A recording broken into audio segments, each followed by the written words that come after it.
Just like it was previously explained, the ignorance which is improper or distorted understanding of the reality, you can see the end. Here, the end means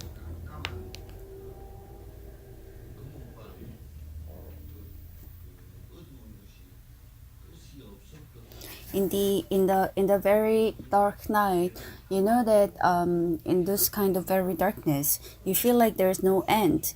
But actually, when the dawn comes, then you can actually see the end to the street. So when you say we are removing the ignorance, we cannot actually remove the ignorance. So you do not have to try to remove the ignorance, but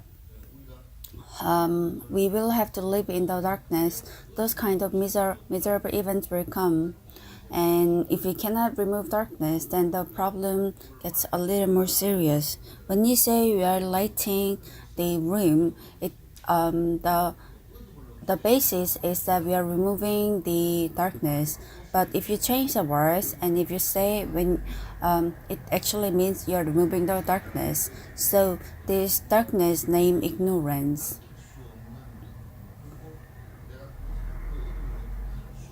This is not darkness which cannot be brightened or which cannot be eradicated, but this is a darkness that we can remove through our different practices. We can remove the ignorance, and the basis for the darkness lies in the stubbornness of our greed. So when you say it's a road of saint, and when you say the saint is very bright,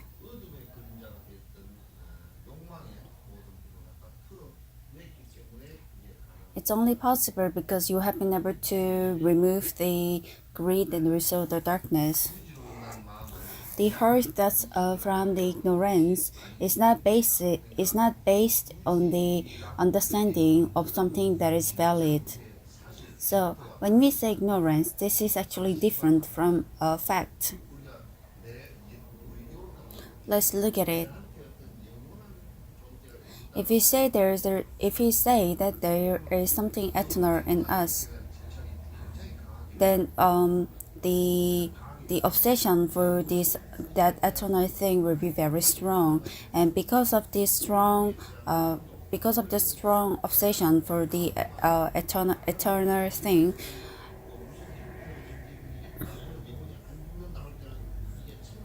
and our atma, when you say that there's something eternal, then you have to try to go to heaven, and you should try not to go to hell. And also the obsession for the life after that will also arise, and since it's based on your present life, that will also have the sense of I, the strong I in you. And because of the I, there will be more strong sense of desire and obsession. And so this is not true. But when you look at it, this is not true. But this is also something not valid.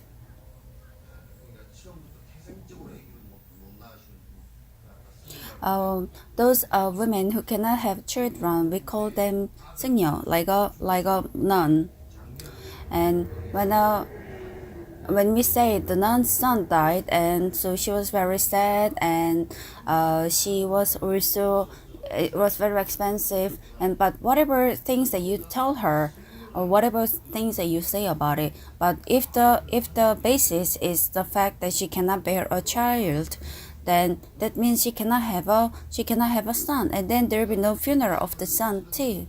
And also the fact that we spent a lot of money for the funeral, that's also not possible because there was no son in the first place. So whatever came afterwards, they were all lies. So when we are under misunderstanding, if you say that there is eternal I, or if there is something inherent in you that will last forever, All the thoughts that based on this kind of thoughts, or jealousy, ignorance, stubbornness, ego, all these things, they are same as the woman who cannot have child, her son's funeral. So this is actually different from facts. So our life, we are living a life that's different from the facts. For example, we change and we die one day, and although everything's going to disappear and disperse, if you have a stubbornness in you, that there will be something that will not disperse and there will be eternal, and because of that, you try to buy the token for heaven. You try to do this kind of things, and these kind of things they keep repeating. But that's almost like this the woman who cannot have child, her son's funeral. So you try to inscribe on your tombstone, and all these things are false things. For example, if you say my son was trying to devote himself to the country and in the process he died, and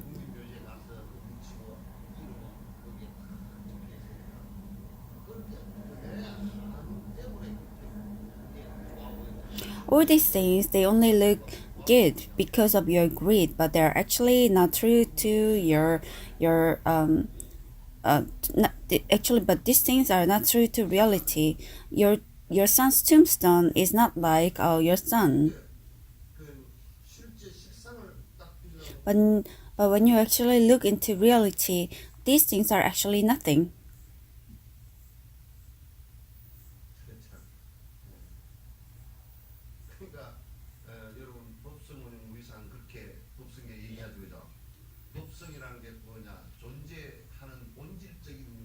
So we also have to say the when we look at the property of something that exists, but they don't actually last.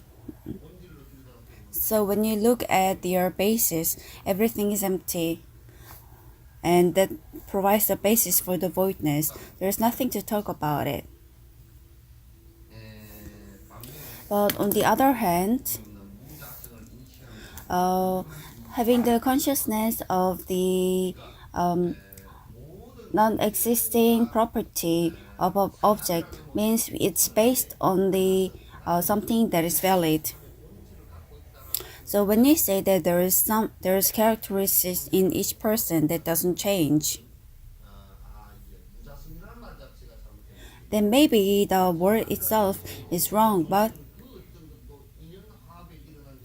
and but all relationships or all human beings are based on the relationship cause, and so there's nothing that we actually can say is absence of property. Likewise, when we say that the property of water, people who misunderstand this or explain this, like when we say the property of water is to get wet, but it isn't so. We are talking about the characteristics of water, but the fact that the water has a property of getting wet, it has got nothing to do with property, but it's actually characteristics. Because when we divide this into hydrogen and oxygen, that means there is no water inherent actually. The hydrogen and oxygen came through to become water, but when you divide it into hydrogen and oxygen, then there isn't actually the thing called water.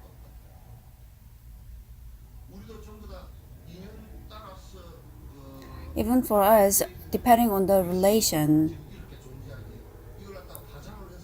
everything exists, and if we just bury our body and if we just bury even the bones, then but actually even when you're doing the funeral and when you're actually burning the body, if you burn the bones into in a very high temperature, then even the bones disappear.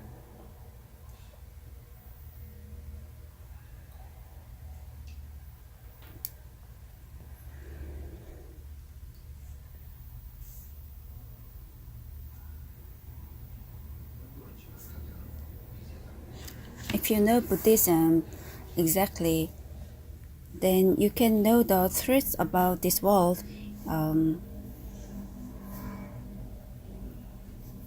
in a realistic manner.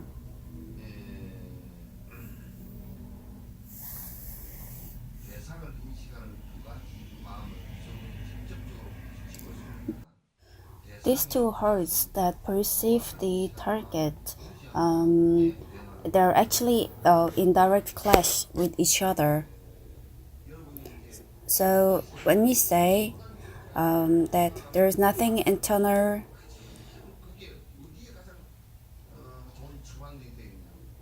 it's the best prescription for, like for example, even for cold, we have a prescription that it is good for what kind of symptoms. Just like that, if I, just like this, our ignorance for belief that there is something internal I is the best if you experiment on your anatta. That if you are able to study your anatta properly, then you'll be able to realize that there's no I, and you will have no obsession to it. Even our everyday life, for our everyday relationship with your son or even your mother, you will be able to know that there is no connection, like there will be no nervous connection with your parents. Even the umbilical cord that's between the mother and the child has no nervous connection. It is just a protein. So after your child is born, they cut it. So even if your mom has AIDS, the kid will not have AIDS. But while the process of birth, the child might get hurt, and when the child's blood gets when child's blood is in direct connection or direct contact with the mom's blood, then you catch AIDS. But weirdly, alcohol gets transmitted. If you drink when you have a baby, then the child will also get drunk. Even if you smoke, even the tar or nicotine gets passed to the child.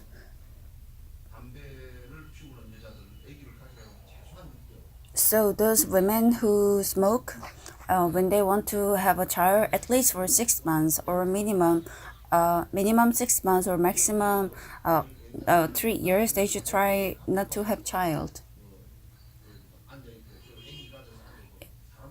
Even passive smoking is very dangerous.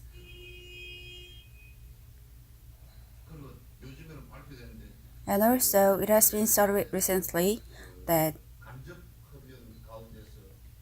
even the passive smoking,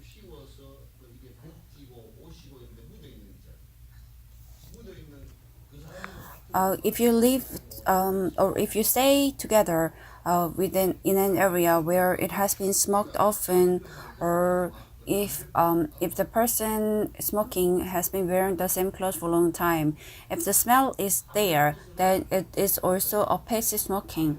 So you should also make a bus for the smokers, because the bus is sometimes in the bus you cannot even open the door, and because it's a closed area, and if you have to sit together with someone who is smoking, then it also has the same effect as smoking. So back to what we were concentrating. Even with the child, there is nothing that's connected between the mother and the child. No bones, no muscles, no nervous system, nothing was connected. It is all just connected because of relations.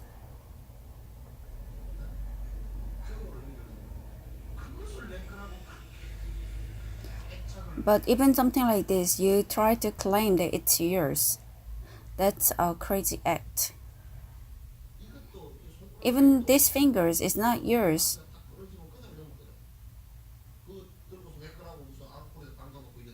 There is no one who claims that this is yours and carries it around. If your fingers get cut.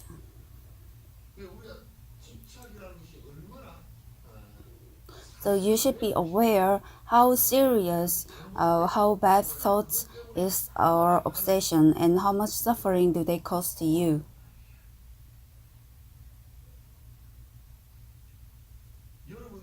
To you, there's nothing that belongs to you.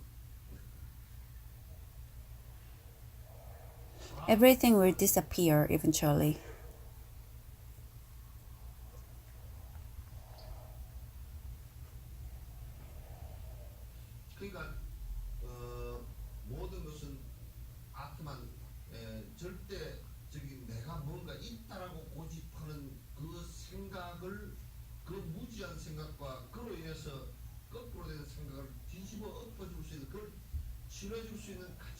So the best way to cure the I, the obsession, and also your ignorance is the method of absence of ego.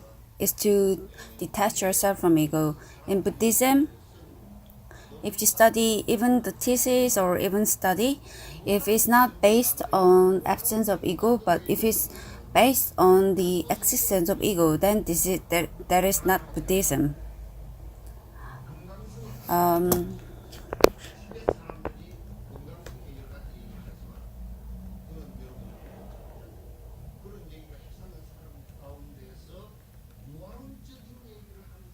So when Dalai Lama is talking about the Deva, he also had a basis that it should be based on the absence of ego. So no matter how much do they talk about Taoism in China, this is also this is also not proper. So if you are able to clarify them, even in smallest details, then you will never have problem of misunderstanding. And sometimes if you ask, what about ghosts? But there's no ghost.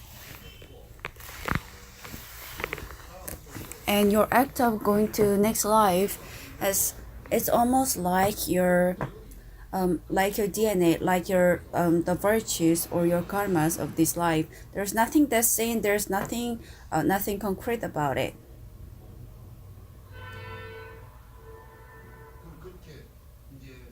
Even those who claim to have God within them,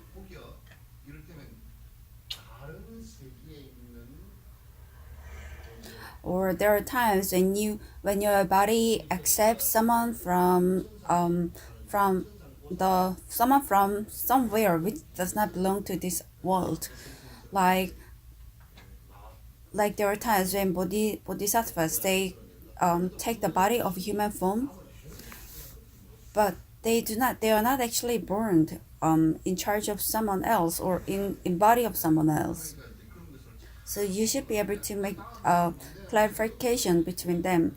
So you might feel that your next life is eternal, but your next life is also not eternal. You're just being passed on your karmas. Just like your DNAs are passed,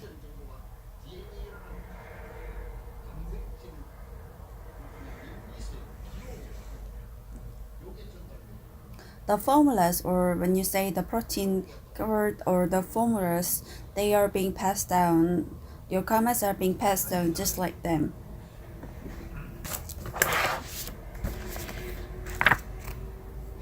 Just like this, you can overcome the ignorance. You have to study your ego, and in that way you will be able to get rid of your greed. If you're able to overcome, or if you're able to achieve the absence of ego, that means you're being able to experience the voidness.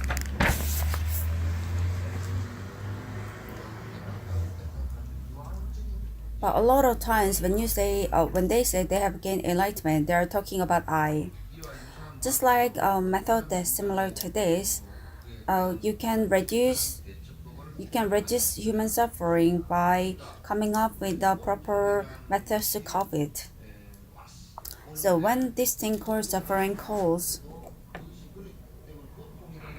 There is nothing, no property of suffering that's forever, but as per with the relations, because of your cause and effect, these sufferings will come.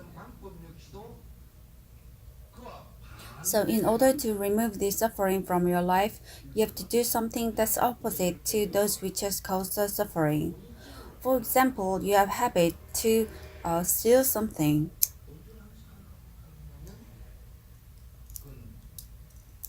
Then the best way to change it is by giving out, by donating.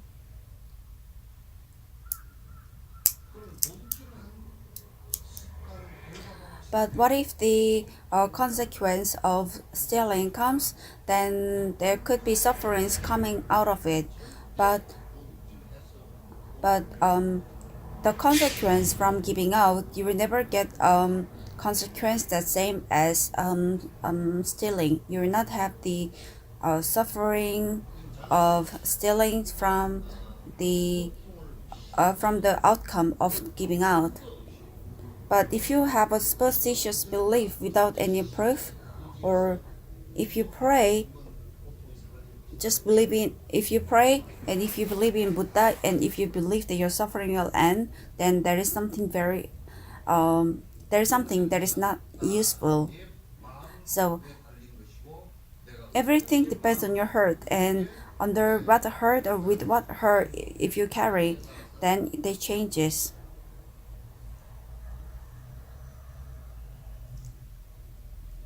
If this meets our relative property, then then the then the then their potential is reduced, and this is a property of all the targets. The sense of parsimony will decrease by giving out. And then we say those are people who practice virtues. If the person has a sense to harm others, then you have to withhold it, and you have to understand the other, and by act those kind of understanding acts, and maybe you will start growing the hurt to help the other person, and that hurt will cause a decrease in the original feeling.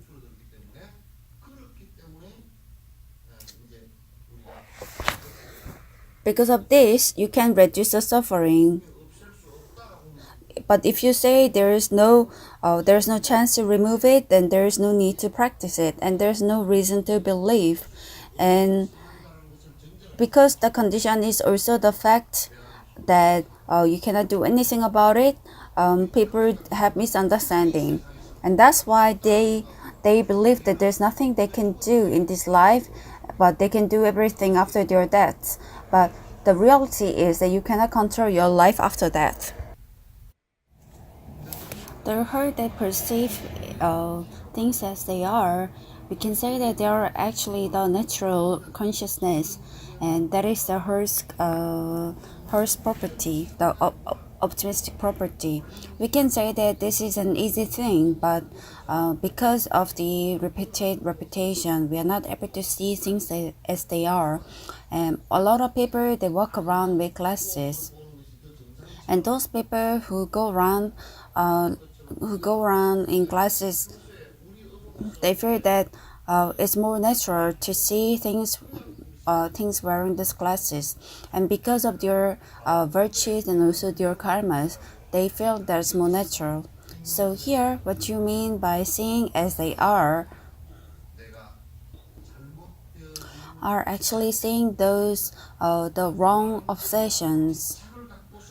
If you're seeing things with the wrong obsessions, they are the wrong obsessions here. So if those wrong obsessions disappear, then you can see things as they are. So if I tell you in a very simple way, then you can see that as also as they are. Dying is not a special activity, but every existence or every being go through that. But the reason why we are not able to see as they are is because of our obsession, because of our attachment to them, and because of our greed for them to last forever. we get insecure about it. The feeling that we are getting over the debts means we are just removing ourselves from all the attachments.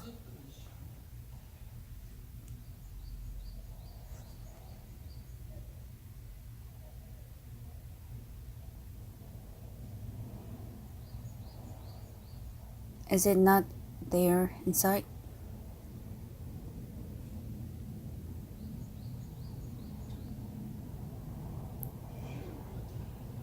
You have to look at it thoroughly.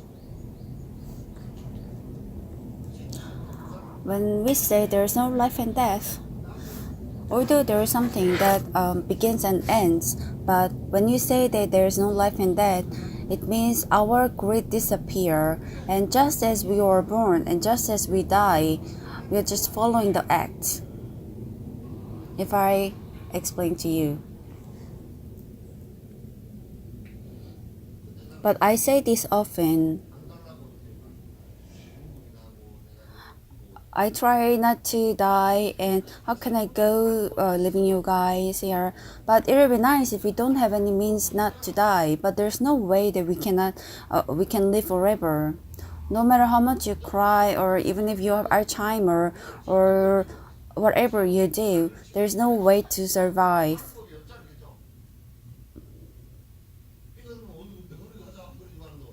And you try to go to hospital to fix it, but even if you go to hospital to fix it, there are not many ways to fix it. Even the doctors, they die.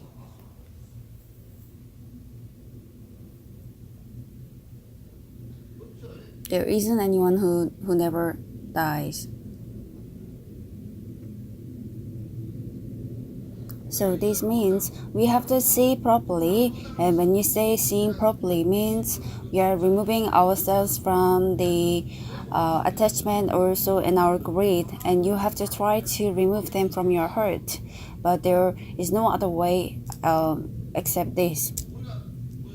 When you pray to God or Buddha, and when you pray to them to save you, this is only happening from your thoughts. So all your aspirations, they disappear once you reach home. So you have to see it in a proper way.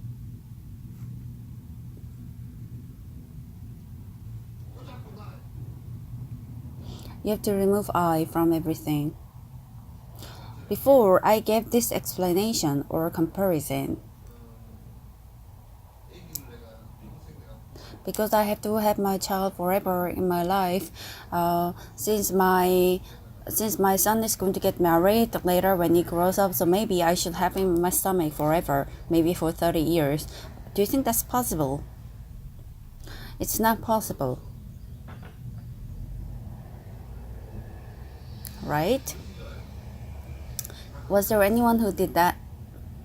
Maybe 30 years, 50 years, were they able to have the baby? It's not even like kangaroo. But even the kangaroos, they come out of the stomach.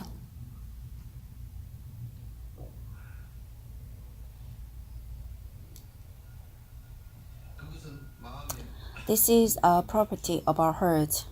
Here the heart is quite tricky. Look at it. Look at this property.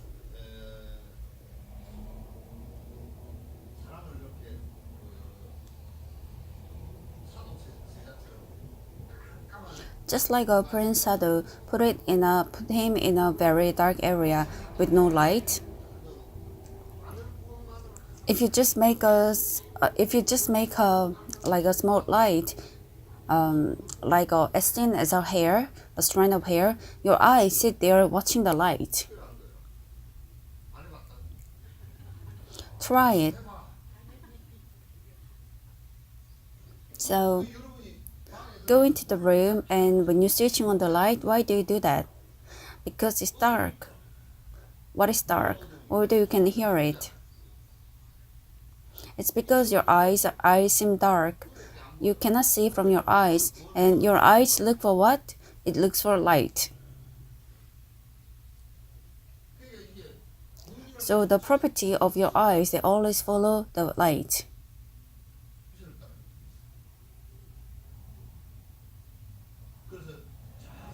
So when you travel, even deserts, you follow looking at the stars. You travel looking at the flame. You travel looking at the moon.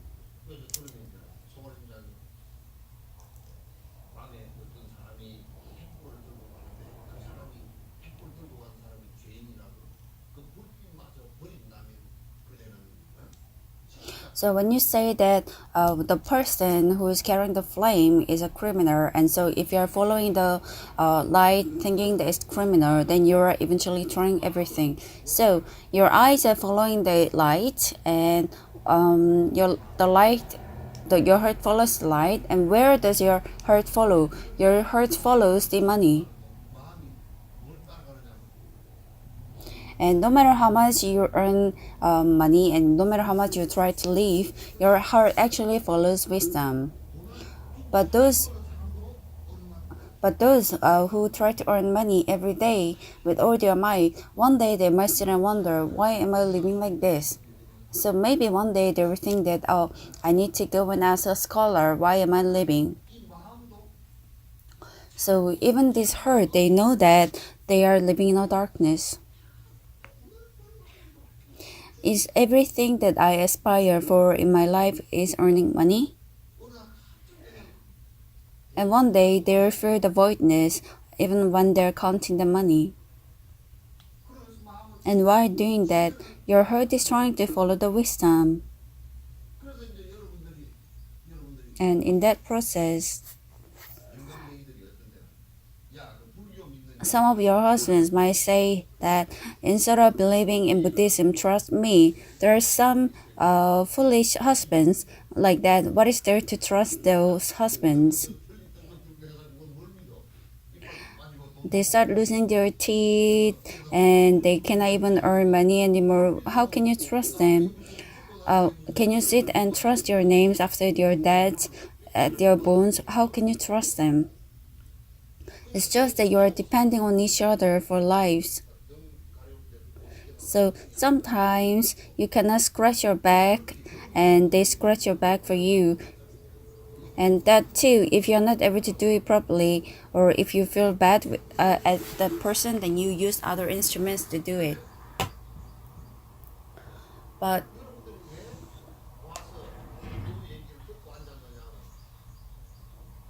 the reason why you have come here to listen to this, is because there are times when your heart feels a little itchy.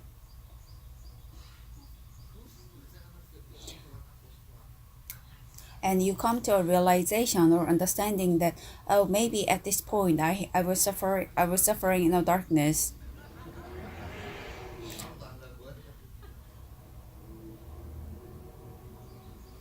And also there are some people, it's fine for a day, but if they don't come for a week, then maybe they feel like they have been living without any thoughts for about a week. Sometimes when I say that I Sometimes when I say that I'm going to a cave to practice my asceticism, some of you say, "Oh, I cannot listen to your teaching anymore, then what can I do?" But I do understand how you feel about it. So the property of the heart is that your heart is following the wisdom, but your eyes are actually following the light. So when you feel that your husband is not bright, then you do not follow their path in that way. You cannot accept it. When they come home and yell after drinking, then you think about how dark can they be. You feel that your heart is in a darkness, and just because they have certain wisdom, they try to teach you with whatever wisdom they have, but you feel that it's not so, because the wisdom is not enough.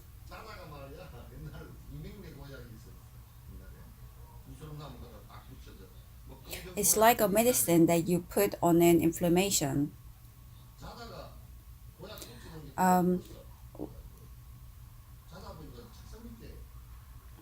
while you study, you try to put the bandage, but while you're sleeping, sometimes the bandage is falling on the ground, and those kind of things. the education that they have or wisdom that they have, and that when they talk to you, it's almost like them. You find the bandages everywhere or anywhere else, like under the table. So even you guys,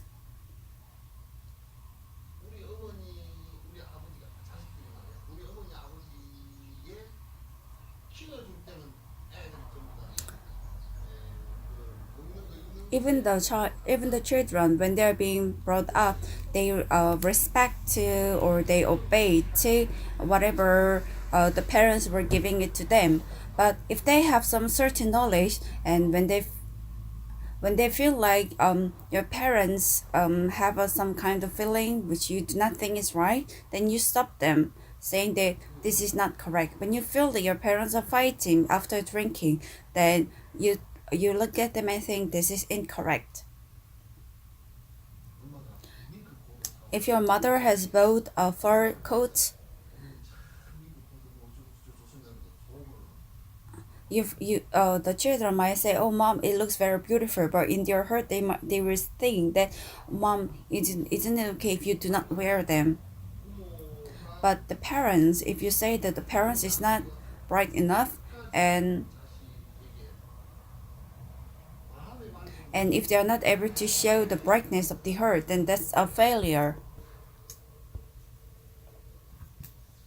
We say that nowadays.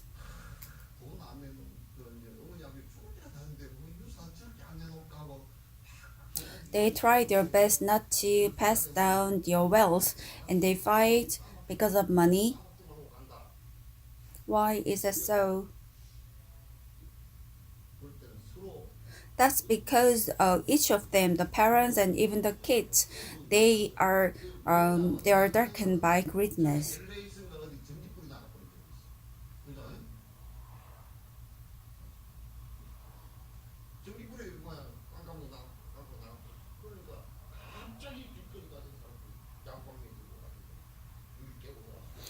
Do you remember there was a time when the electricity died, and those passers-by, they just brought like some baseball bats, and they broke into shops.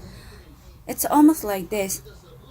So it's almost like that. They feel like the wisdom of their parents is darkened, and so they want to do the same. But you should not do that.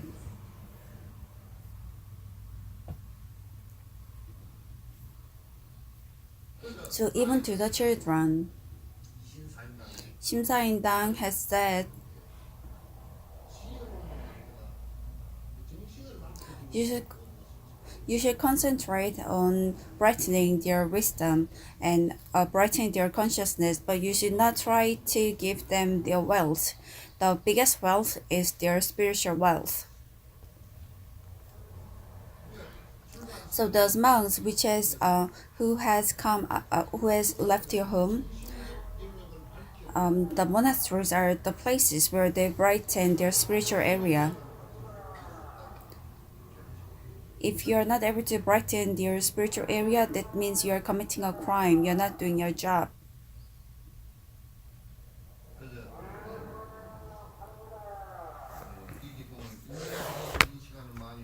So we can say that it is a natural consciousness to accept things as they are, and that is the optimistic property of your heart, and that is based on the existing consciousness.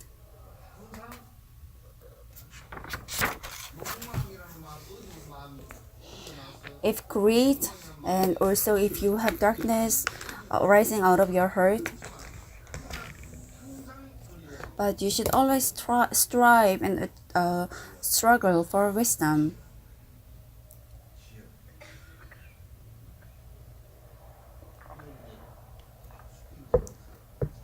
This is something that you have to keep thinking. If your heart gets adjusted to optimistic property, then you can develop infinitely.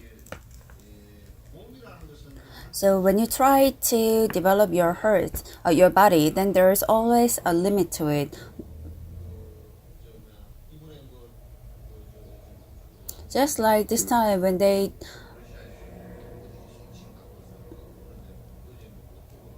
we had this Olympic in Sochi. When during the Sochi Olympic, Motebam he got fourth. So he has tried all his best for 4 years, and he got fourth, but he got first last time. So no matter how much you try, because of all the hardships and also changing conditions, your body has a limit. But there's no limit in changing, or there's no limit in expanding your heart. So the harder that you try, it gets bigger. That is a property of your heart. So if you try to think of it in a bad way, or if you try to think of it in a narrow way, then there are no spaces for even a needle to pass. But if you try to think of it in a better way, then it expands infinitely.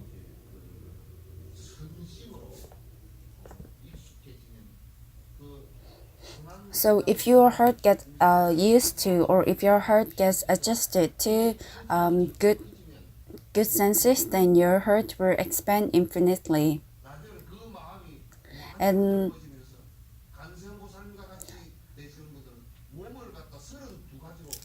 and also when your heart expands and when your heart has this kind of compassion, just like Avalokitesvara, then you also get power to change your body form into 32 body forms, 32 different body forms.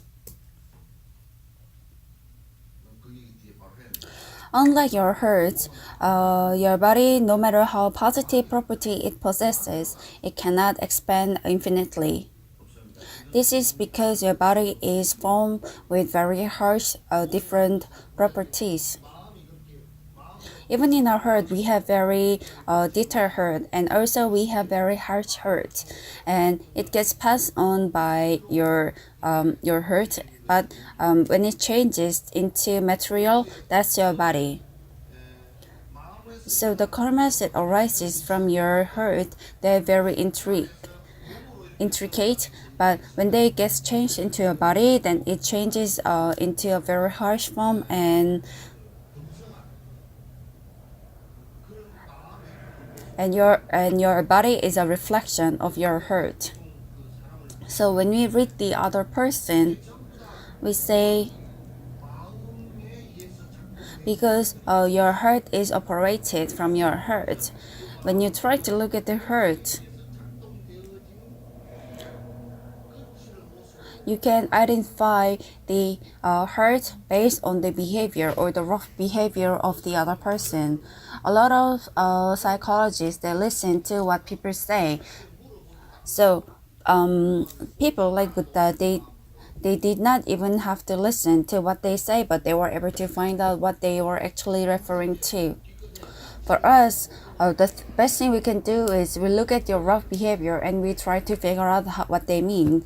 But as the ascetic practice gets deepened, and the more we study, just by looking at your intricate hurt that they has aroused in their heart, the scholars are able to know what kind of person the other person is. So your body cannot have an infinite expansion. No matter how much you try. Once I heard that these monkeys,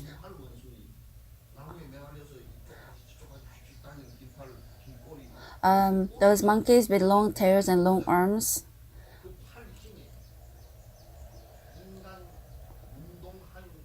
the strength of their arms are more than 10 times, they are more than 10 times stronger than those athletes who try to practice, human athletes.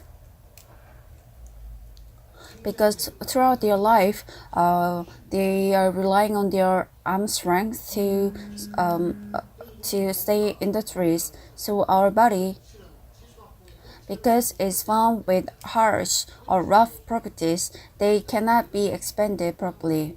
Even the floor,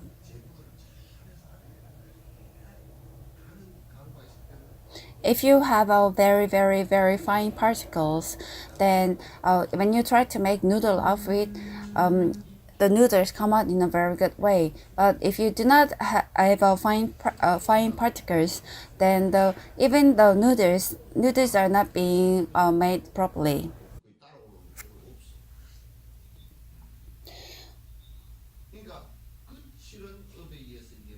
When the body is made with harsh articles or harsh particles. That's why the body cannot expand properly, but but our heart can expand as much as it wants to be. There's no limit to it because there is no figure that's been set for our heart, but our body, when you want to fix it, just like our houses, if you want to fix it, then maybe there are times you have to get rid of everything and start building it from the first beginning. But the heart is different. You can fix it, you can expand it as much as you want, just if you only have the aspiration to fix it. But those who are very stubborn, they cannot fix it because when they want to fix it and when they try to look at it, they can find the stubbornness inherent.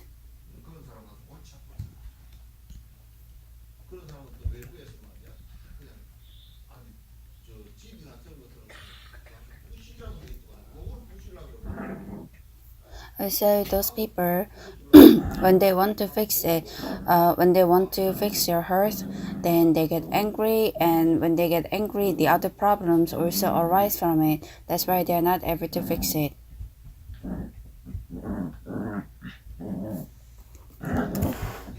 With these harsh properties, there is no potential to expand limitlessly. If you say ignorant wisdom is a wrong thing, then it means you are aware of the you are wrongly aware of the thing called existence. So when you say that there is no existence, that means you have a wrong understanding of the real world. Because you have a wrong understanding of the world, it causes error.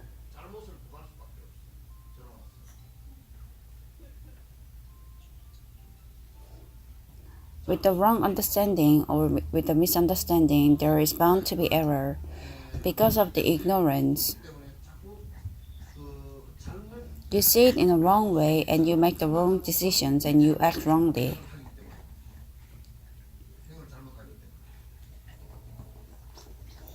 There are a few questions following it. What is an existence? What is truth? What is a wrong heart about existence? How is our heart misunderstanding the existence?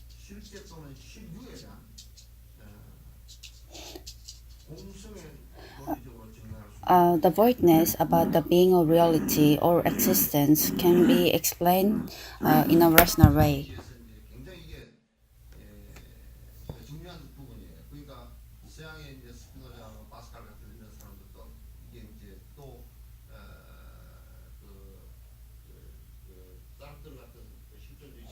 A lot of philosophers abroad, just like Sartre and other philosophers, they also talk about existence and reality. But from our opinion, they seem to be like a basic philosophy. And although there are so many things written about it or so many things spoken about it, but it doesn't seem like they have a proper understanding of the reality.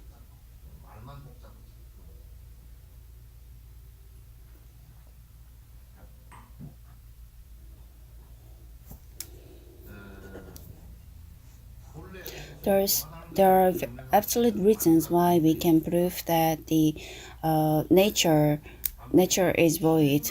On the other hand, there is no rational way to prove the reality or being. If you say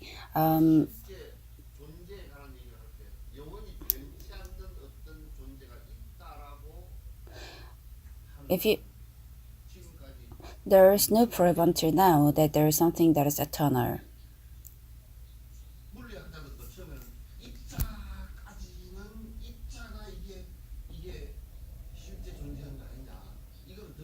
Even the physicists, they try to experiment on the particles or atoms, but even they break up over the time.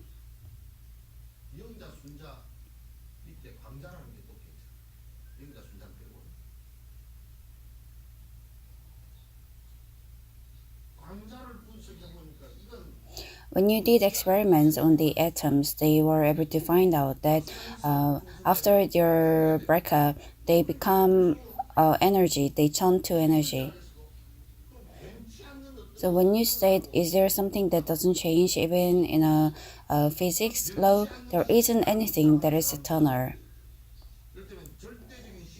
So those people who say that there is something eternal, that means they often tend to argue that there is an eternal God and there is also something called eternal.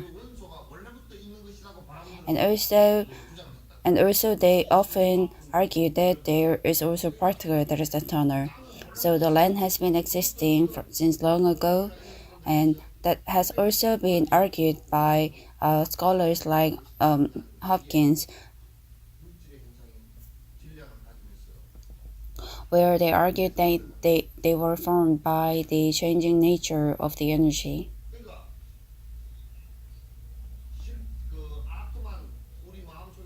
So also those who argue that there is Atman in our heart. And since Brahman was prevalent from the 1300 years before Christ, there is no rational way to prove their existence. There is no rational proof. The reason why we say Buddha's teaching is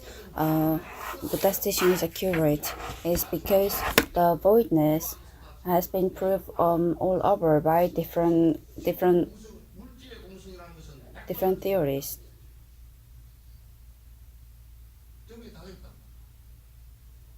Also, the sense that Atman, there is no spirit, has also been proved in a physics law. So there is nothing more to talk about it. So when we say that there is spirit that's forever, there is no proof that has been made until today, and there is no evidence too.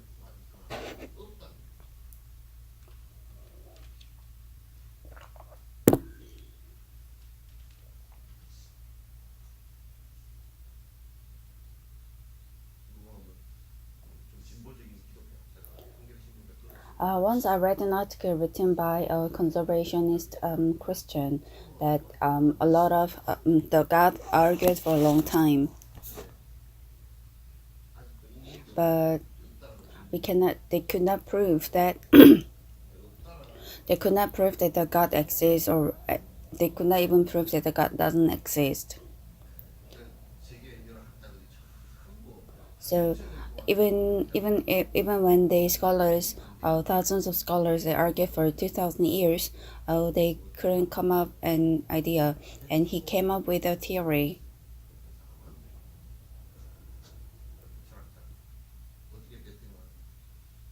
It's better to say that more beneficial to say that the God exists, because if the God if if the God really exists, but if you claim that God doesn't exist, then that causes a big problem because he's already existing. But even in his eyes, this philosophy seemed quite funny. It seems like he just said it because he was feeling bad about it, how bad that they couldn't prove it.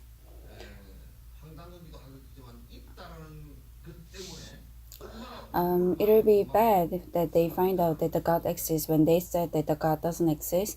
But also think about like how many errors that will be caused because of your belief that the God doesn't belief that the God exists. I think it's better to say that the God doesn't exist from the beginning, but later when the God really exists, they can say that, oh, he's actually there. So actually, those kind of things, they cannot be proved. Even your belief, when you say you believe them, what do you believe in them? Are you believing in something that has not been proved? Or are you believing that something that is concrete? There's a big question that's been asked in Buddhism. I will say once again, but in Buddhism, you should never try to believe something that has not been proved. So in Buddhism, it's very important to know what you believe in. That there is nothing in this world that's eternal, and since everything is based on reality, even the happiness should be caused on something that is real. But happiness can, but also the happiness can be achieved on how your heart changes, and that is not due to someone else, but that is because of me. If you do not do this kind of study, then what else can you study?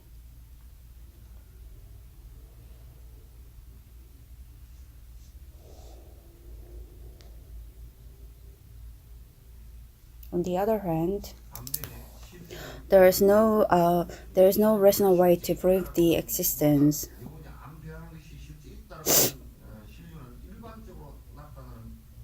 Reality, reality is a region that has not been trained, which means the reality is just a stubbornness of yourself believing that it exists. Is there a mountain god in a mountain?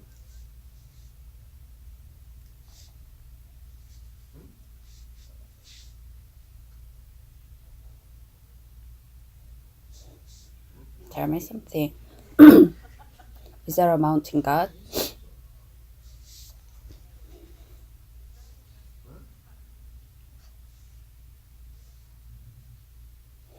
It has never been proved that there is a mountain god.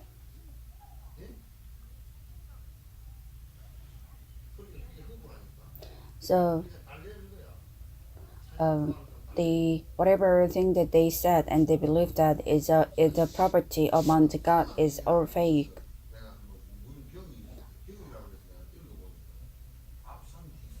I read a scripture that was written about the mountain god, but they were just talking about all the gods that exist, depending on the size of the mountain.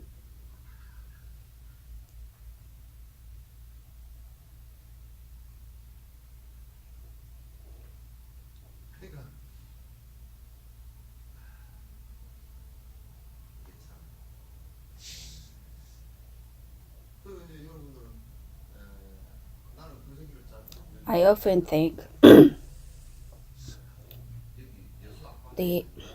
the sea god who is living in front of Yasu Sea, I think he cannot survive because the water is too dirty. I'm sure that his palace would have been very polluted every day, and even the sea turtles, they are also polluted because of the oil and they cough and maybe they have their leg problem and they are admitted in hospital and maybe their gills are also molted and also the garden of the sea god is all melted because of the pollution.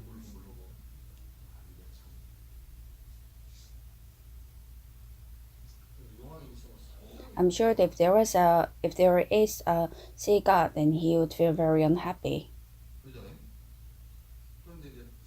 But when you walk around,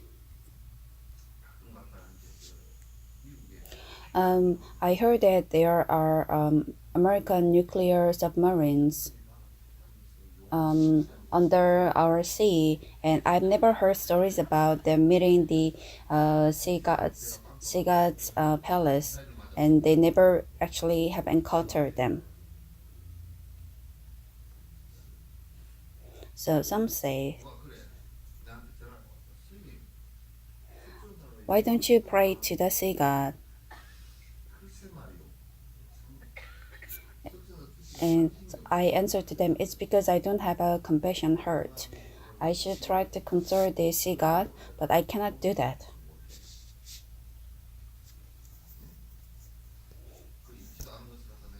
I cannot I cannot believe in something that doesn't exist and go and pray out in the sea, isn't it? That's almost like my story before that I talk about that the women who cannot have a child, she bore a child, she bore a baby, and because she forgot, she lost her son. She went around looking for her son, but when she went around looking for it, what do others think?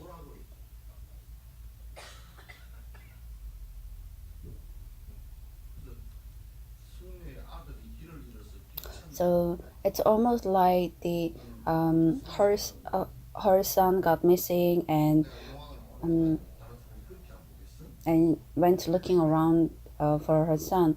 If I go around looking around for the sea god, wouldn't the others feel the same?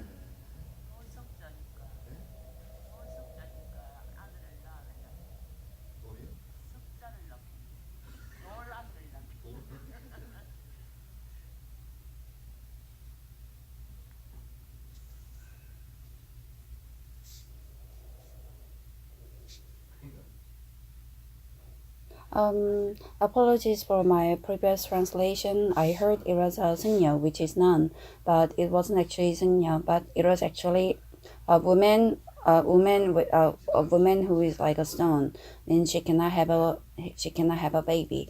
So it should be the stone lady or stone woman. Like I said, it's very difficult.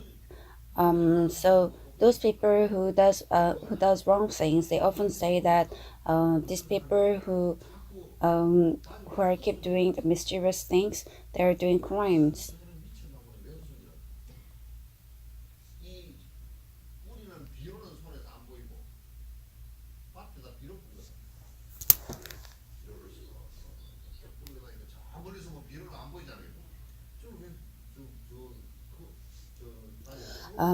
when those people when they go around spreading the fertilizer into the bomb with this kind of action, if you see from far away, then you cannot actually see that they are doing it.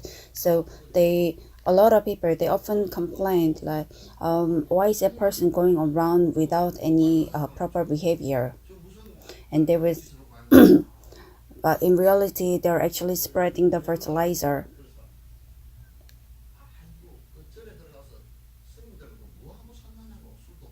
And so those acts of coming to temple and living together with monks, a lot of them also complain that like, why are you going to temple? You cannot even drink.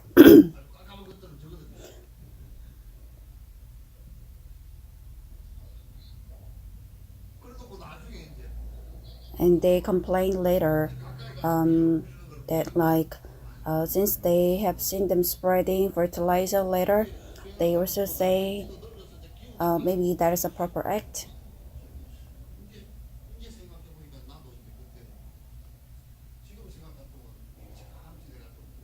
And they regret about not studying Buddhism before.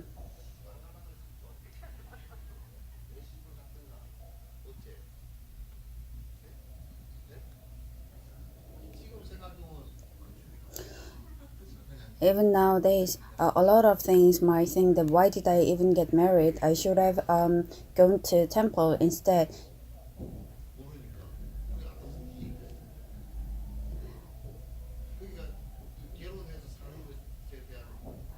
It's just like the ignorance that we talk about. You are not aware of the wisdom about getting married or going studying, the importance of studying. That's why you committed that mistake. But what can you do now? We cannot keep living together with your as a married life anymore.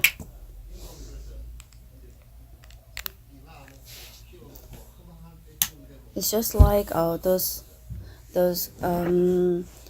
people in India when they attain certain age and when they feel like they do not find the essence of life anymore after they got married and have kids. They usually just leave everything that they have and they leave their home. I believe that a lot of you also have the same feeling at times. You have nowhere to go, and also you have no other place to go, even for your younger sister, or even when you go to your daughter, you also have problems. And when you feel a little better, and when you actually try to think about it, there's no place for you to go.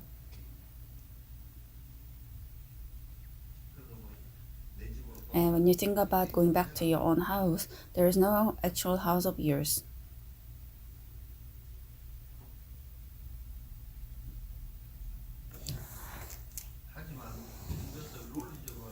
But if you try to look at it in a rational way, then there is nothing that's being or reality or something that exists in truth. If you try to look at it from a very existence, and if you just look at it in a very rational way, then everything is void.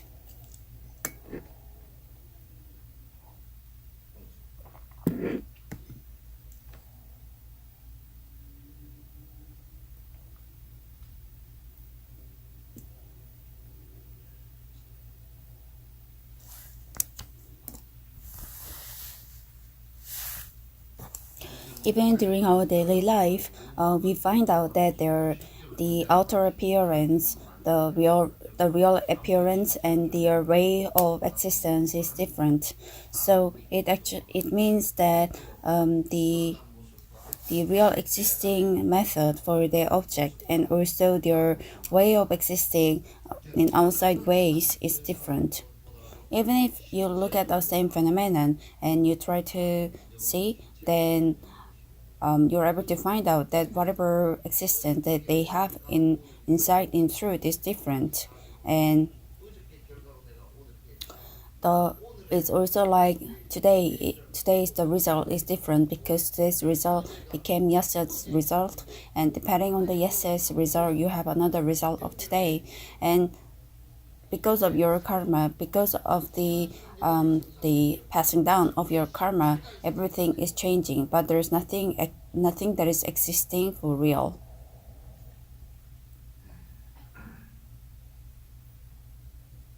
This can be explained in a very simple way. For example, they say in a mundane world, they say someone is awakened. Someone is awakened. Someone the awakeness occurs because of the real the the reality, and also the shape that they have been awakened is different. It is caused because of this contradiction. So we are actually taking the nature figure after we have been awakened. And when you think about this, even when you wake up after a dream, you try to think, and there are so many things that you don't remember. That's why you feel sense of void. When you're when you're awakened when you're awakened after from a dream, and when you try to look at it, there's nothing that lasted from your dream. So when I talk about it before, we went for training and we slept in the same room, and I woke him up in dream, and he got angry at me because in his dream he was counting money. And but how am I supposed to know whether he's counting money in his dream? So I told him, please go back to sleep. And after 5 minutes, he said the money doesn't appear in his dream anymore.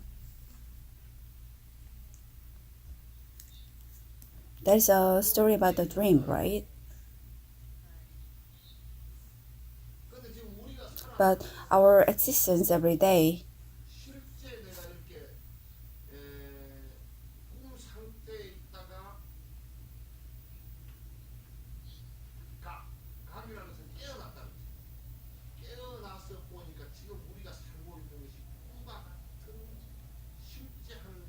The thing is that after you are being awakened, like in the sense that after you're aware, the your everyday life, when you try to look at it again, then you feel that this is not the real essence. This is almost like a dream. You understand, right? But you are always hanging on to something that is not even true and that is not real. So, in your dream, if you have been chased by someone in your dream, and also, even if it's your dream, since you are being chased away, you are sweating and you are very scared, and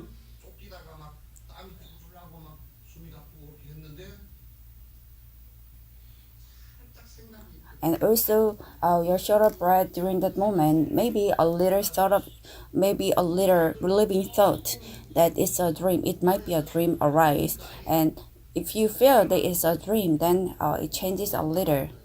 Have you had this kind of dream?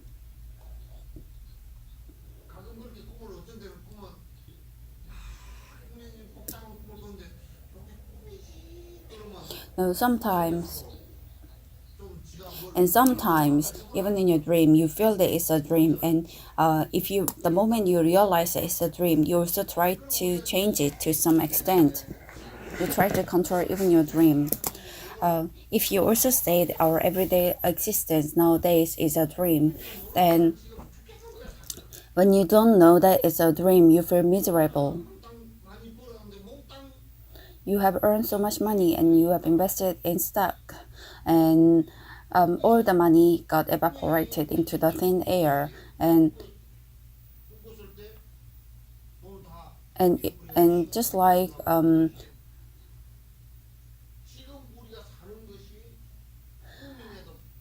and just like your dream, if you know that it's your dream, then you feel different. But the fact that you don't know it's a dream, that our everyday life is a dream, and people commit suicide and people do all kinds of mischievous acts, and but the moment you realize that it's a dream, then you feel like, oh, the fact that I lost my money is a dream. But when I try to pinch myself, I realize it's not a dream, but it's a dream. You will be facing this kind of difficulties, but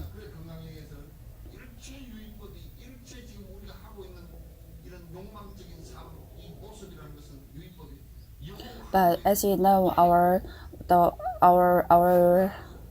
our desire to achieve the Buddha's wisdom and all our practices, it's all like a dream.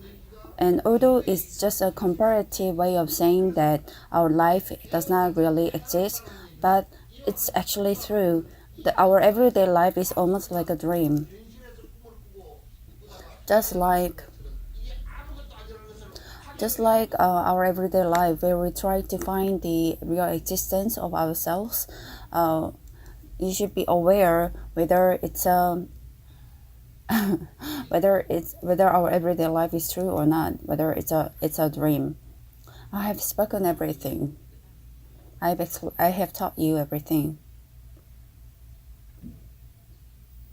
So when we say we have gained enlightenment, that means we haven't awakened.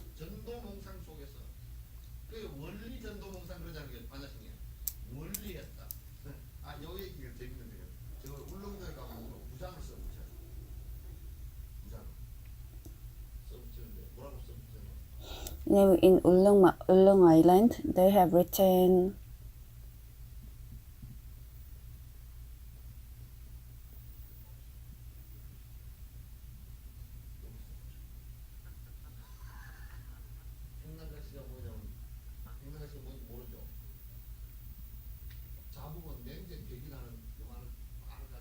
There's they write 행랑각시 속고mon리, and 행랑각시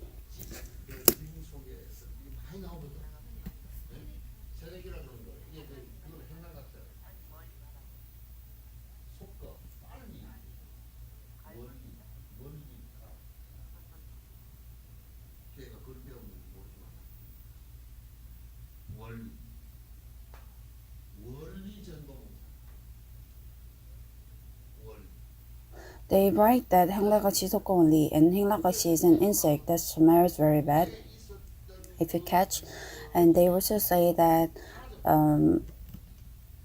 it's a principle of her running away. So just like this, no matter how much you try to catch it, it always runs away. Just like you're trying to you're trying to catch all the money, but just because you try to catch that money, the money doesn't stay with you.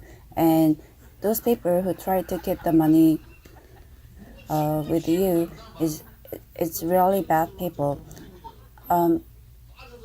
They always try to catch it, but the money always try to run away from them. And I always give this kind of comparison. You have water in your hand, and you try to have it, but all the money, if you catch it in your palm, everything spills out. This is like a money. The money is like that water. No matter how much you try to keep it, whether your hand feels numb or not, I feel respect for them. And later, when they feel their hand is all numb and when they have paralysis, they leave out everything. So I have a huge respect for those who keep the money with them for all the time, and they are always surrounded by the greed of it. And if they can sit there forever under the greed, those people are very ignorant.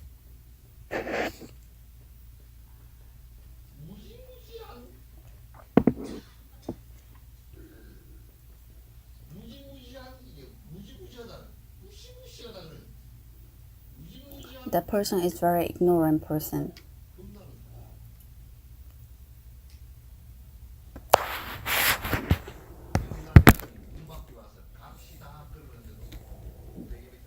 Even the king of the death, even like Het or Yama, he will come and ask him to go, but he will be still holding on to the door and say, I cannot go.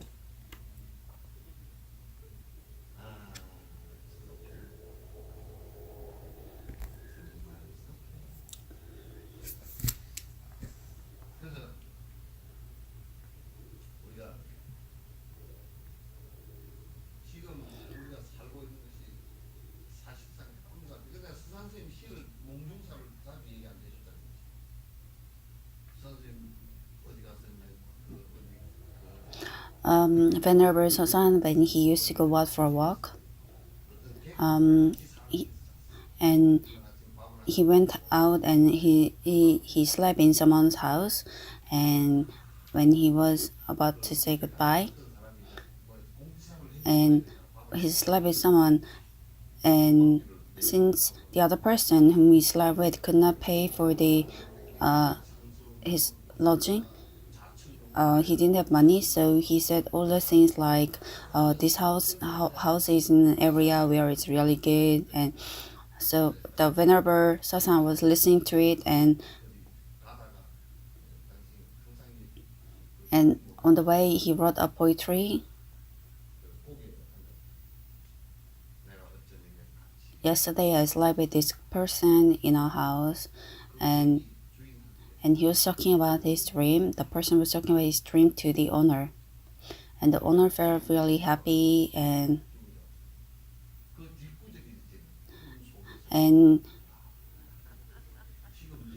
but the actual essence was something like he was talking about his dream in his dream, and his two dreams met, and this is what's written in his poetry. You're talking about your dream in your actual dream. It's very cumbersome, and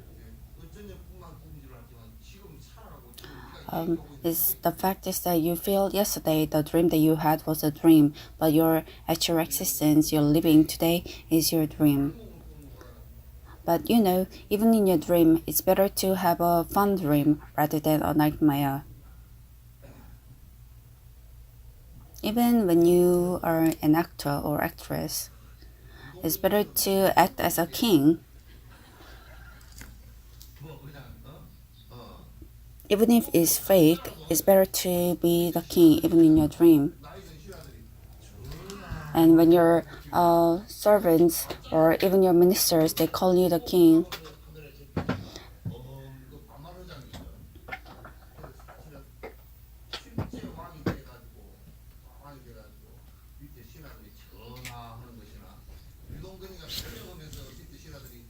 But I think that becoming the actual king and the actor acting like a king is the same.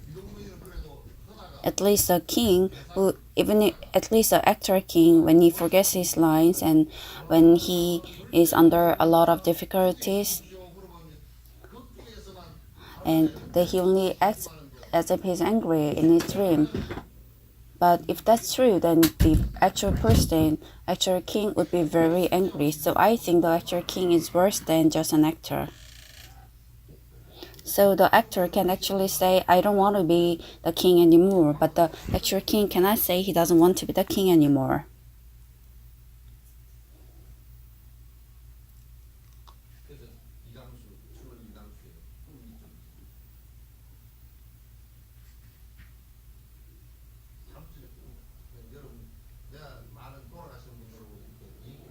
I've spoken with some of people before, and they say there's no need for having kids. It's always money.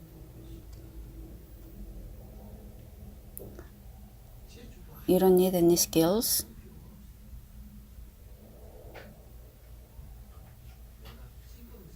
When I think about it now, I would have lived like you. But they have actually done everything, and he says so.